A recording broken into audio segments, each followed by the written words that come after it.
और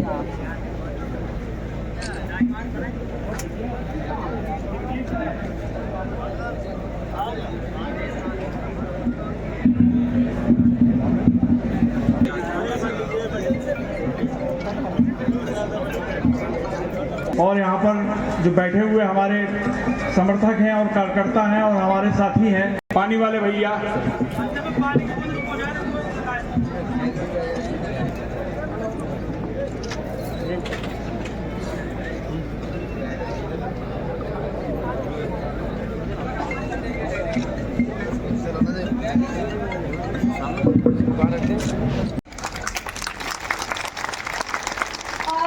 लोग बैठे हैं वो सब कह रहे हैं हेमंत को लाना है, तो मैं आपसे यही विनती करूंगी, निवेदन करूंगी कि आप सब लोग जाके हेमंत को घर घर में, रिश्तेदारी में, बाहर हो, जो भी हो, सबको बुलवा के और हेमंत को जिताना है। इस बार हेमंत को कैसे भी लेके आना है, तभी इस अत्याचार से मुक्ति मिलेगी, नहीं तो नहीं मिलेगी।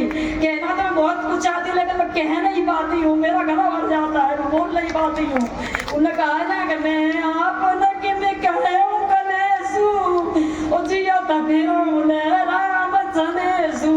तो कुछ दरारें ऐसी होती हैं जो अंदर होती हैं, जो दिखाई नहीं देती हैं। जब राजा दशरथ जी ने कहा था, जब भगवान वनवास को चले गए, तब उन्होंने कहा था ऐसे नरेश भय अवधेश सुरेश की जिनकी निसहाई ते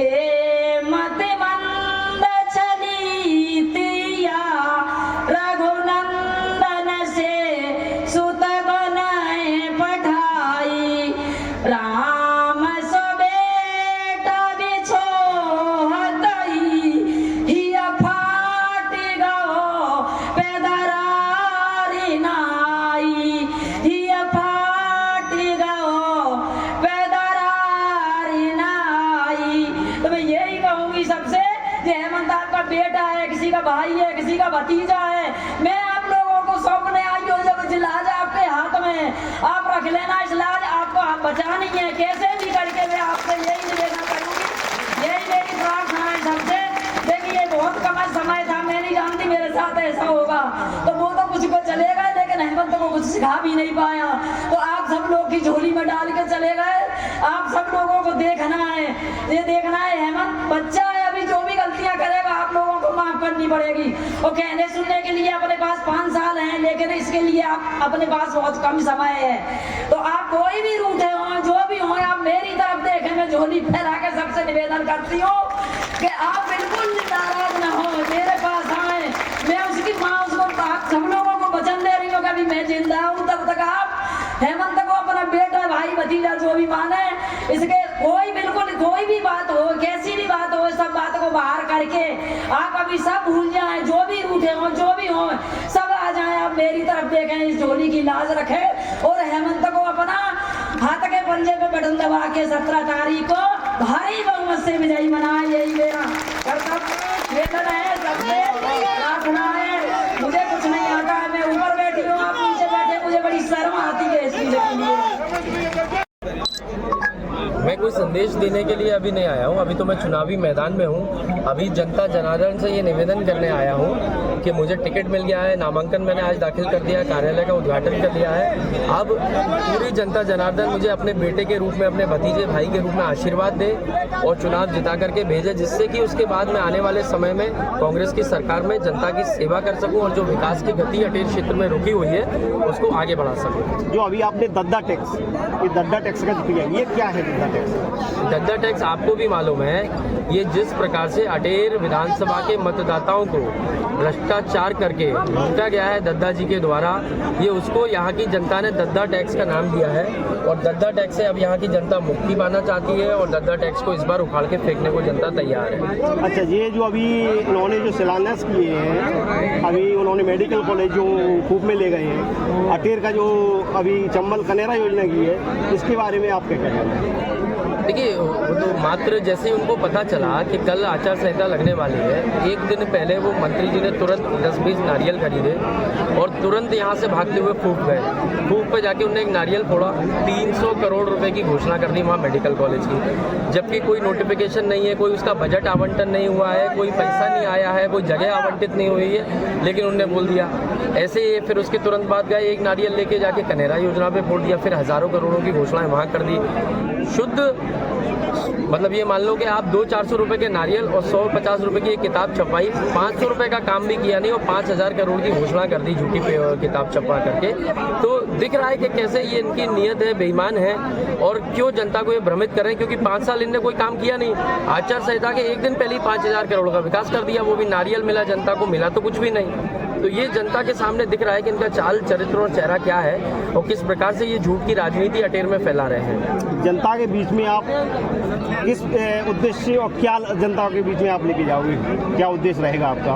मेरा तो जन सेवा उद्देश्य है और जन सेवा के ही वो जो मैं पहले भी करते आ रहा हूँ, हारने के बाद भी करी और जीतने के बाद भी करूँगा। और जनता की जो भी समस्याएं होंगी, मैंने उनको कहा है कि मैं जीतने के बाद गाँव आऊँगा, हर मजरे टोले पर बैठूंगा और उनकी जो भी समस्या होगी उनको बैठ के वहीं पर निदान करूँगा। जनता को अपने घर के चक्कर नहीं लगाऊंगा। अभी आपने अपनी माँ और पिताजी का कसम खाई है कि अगर जनता के ऊपर कोई भी आँच आएगी तो मैं अपनी माताजी की और पिताजी की कसम खाता हूँ कि जनता के ऊपर कोई आँच नहीं दूंगा। तो आप कैसे रक्षा करोगे, क्या करोगे, इसका आपका क्या प्रोग्राम है? देखिए, मेरे स्वर्गीय पिताजी भी जनता की लड़ाई लड़ते रहे और ये चीज़ उन्होंने ही मुझे सीख दी है कि अपनी जनता सर्वोपरि है, ईश्वर के बाद जनता को ही पूजा जाता है हमारे यहाँ। तो हम लोग वहाँ पर, मैंने उन्हीं को साक्षी मान करके ये वचन दिया है कि मैं उनकी सेवा में पीछे नहीं हटूंगा, अपने प्राण की आहुति भी दे दूंगा जनता के लिए। और वो मेरे पूज्य पिताजी ने मुझे सिखाया है, मैं उस कदम पर आगे बढ़ूंगा। कटारे तेरा नाम रहेगा, मैं कहता हूँ ये नारों से जीवित नहीं रहेगा। यदि आप चाहते हो मेरे स्वर्गीय पिताजी का नाम अटेर क्षेत्र में गूंजे, यदि आप चाहते हो कि मेरे स्वर्गीय पिताजी का नाम इस क्षेत्र में आने वाली सालों में मैं आपकी सेवा कर सकूं, उनका नाम जीवित रहे, यदि कटारे नाम को जीवित रखना चाहते हो तो आज से हाथ जोड़ के दोनों हाथ फैला के भीख मांग रहा हूँ, दोनों हाथ फैला के भीख मांग रहा हूँ। मेरी माँ खड़ी हुई है, विधवा माँ, हम लोग आपसे भीख मांग रहे हैं कि हमारे कटारे परिवार की पहचान को खोने से बचा दें। इस चुनाव में कुछ मत देखना, कोई जाति बिरादरी मत देखना। इस चुनाव में मुझे अपना बेटा मान करके एक बार आशीर्वाद दे देना। मैं भी अपनी माँ की सौगंध खा रहा हूँ, माँ की सौगंध जो खाता है उससे कोई अगर कोई झूठी खा जाए तो उससे घटिया कोई हो नहीं सकता। मैं अपने स्वर्गीय पिताजी की सौगंध खा रहा हूँ, अगर कोई अपने पिता की सौगंध झूठी खा जाए तो उससे घटिया कोई हो नहीं सकता।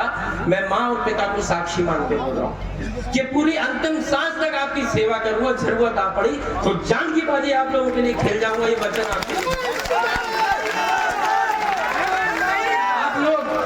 आप लोग मेरी कोई गलती हो तो उसको क्षमा करके हाथ उठा करके मुझे आशीर्वाद देना, क्योंकि इस चुनाव में मेरी राजनीति का अंत हो जाएगा, उसको बचा लेना। एक बार मैं आप सबके चरणों में पैर छू करके निवेदन कर रहा हूँ। बहुत बहुत धन्यवाद।